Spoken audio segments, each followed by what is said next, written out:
pukul 12.30 dah ni. Mana Elibet ni tak sampai lagi ni. Masuk kerja pukul 12. Tak apalah, aku call dia sekejap lah. Ish.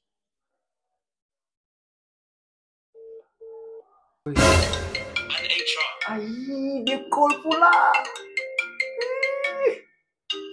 Dah lah lambat ni. Ish, budak ni tak angkat dah. Budak ni. Dah lah pukul 12.20 dia tak datang lagi. Sorry. Saya mau pergi kerja. Dia call saya pula. Aduh, dia call. Angkatlah call guna CCTV ni. Oh, hello.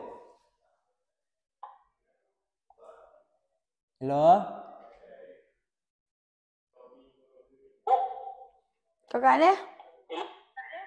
Aku Kau kat mana, Albert? dekat luar ni. On the way. Albert, kau kat mana? Aku on the way. Kau tahu tak sekarang dah pukul berapa? 12.53. Kau sekarang tak tahu, kau tahu tak sekarang pukul berapa?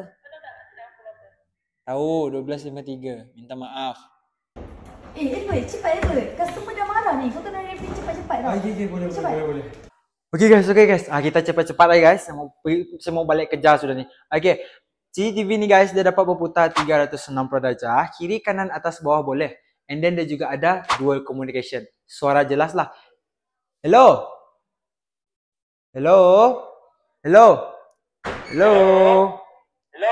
Dia juga ada alarm.